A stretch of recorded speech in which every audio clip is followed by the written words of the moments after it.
The fourth pillar is fasting. It's fasting the month of Ramadan. Obviously, a lunar calendar has about 355 days. Each month lasts 29 or 30 days. And you do it according to the crescent moon sighting.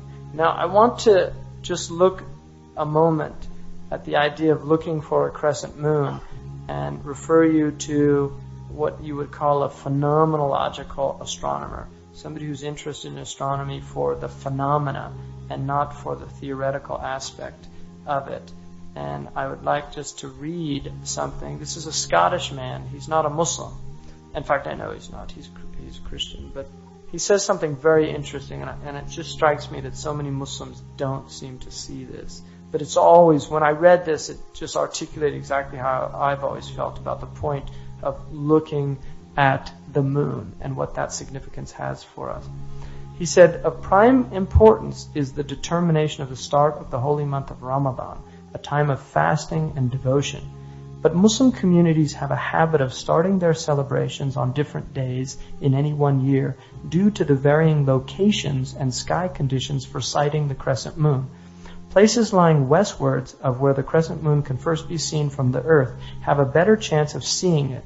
The movement of the sun and moon is westwards, and more time elapses before they arrive at the horizons of these places. For the moon to move out of the sun's light at the start of its monthly journey. Also, some latitudes will have the zodiac standing at a deeper, more visible angle to the horizon than others. That's the belt in which the moon travels. Then there are delays caused by the weather. Under good conditions, it is possible to sight a first crescent less than 24 hours after a new moon. 15 hours is about the least. I mean, there's a record of 13 hours, but it would be very rare. But it is a common sight to see it 30 hours after. To increase the Islamic observer's chances, 2 independent witnesses are required. The Ottomans decreed that first sighting can be made with the naked eye or a telescope. Now listen to this. There are efforts to standardize the Islamic calendar so that Ramadan is started on the same day in various communities. But the relationship of celestial bodies to the earth is a living thing, and every location has its own sky. So why shouldn't religious festivals begin on dates peculiar to particular places? The modern mind, however, wishes to generalize and abstract the situation so the phenomena are bypassed. As with the length of the day, the average is calculated and becomes the accepted truth to accommodate the limits of circular wheels in clocks, yet none of the celestial bodies moves in circles. So what he's saying is, you put all your averages in and you'll get this average and it'll all work out. You can make your little calendar and it works perfect, but that's not nature. People forget that 24-hour-a-day period, that's not real time. That's our standard time. Real time is 23 hours and 56 minutes. That's what a day is. So the idea of going out and looking at the moon is again connecting you with nature. I mean, I think it's really interesting that before you pray, you use water, and if you don't have water, you use earth. It's like touch the world, touch these things, feel them. You know how children, one of the things children do is they love to touch mud and get in there, and they love to do that. Why do they like to do that? Because they're still connected with that. The world is very real to them. We become so abstracted. And so these things are bringing us back to the basic elements of which we are composed. Earth and water, prayer, movement. Get in your body. People behind a desk all day, never stopping to... I mean, watch a cat.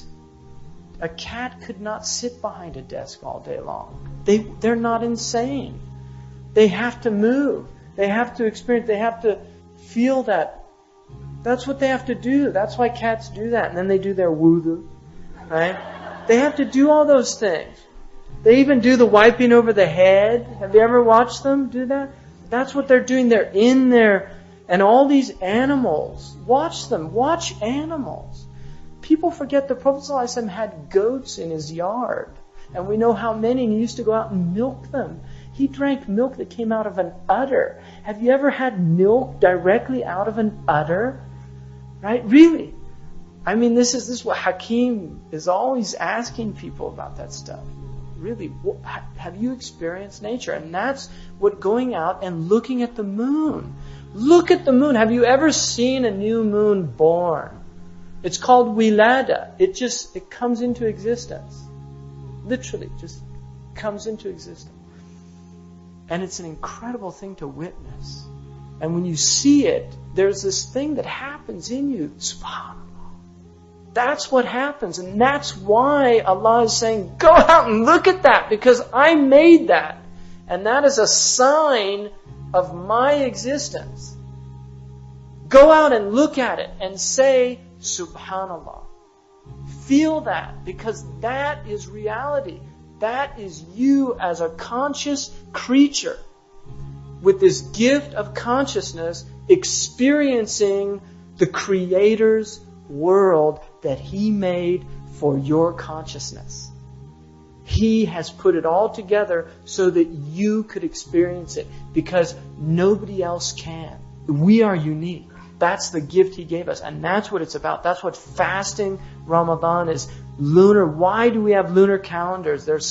Here they want cesarean sections. They don't want natural birth. It makes it so easy, because I can have my golfing appointment and then at 11 o'clock I just go and do the operation. But children don't come out at 11 o'clock. They come out whenever they want. They come out when they're ready to come out. They come out when Allah decrees for them to come out.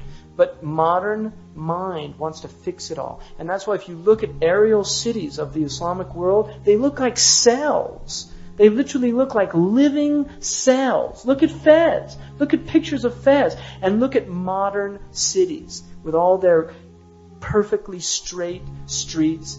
You have to go into Muslim cities and it's all corners and curves and everything, because that's the world. That's how the world is. It's not all straight lines. Straight lines are abstractions in the mind. But that's what the modern mind wants to do. It wants to impose its reality on an already existing reality. And that's why it's living in a delusional state. Because reality is not like that. And Islam is about experiencing reality as it is. Allahumma arina al-ashya kama hiya. Oh Allah, show me things as they are. Not as I want them to be. Not as my filters project them to be. Show me them as they are. That was a dua of our Prophet. Show me things as they are. And that's Islam. And fasting is part of that. I mean, look at what fasting does. Fasting, Allah says, we decreed fasting for you, لَعَلَّكُمْ تَتَّقُونَ, in order for you to learn how to discipline your souls and make them pure.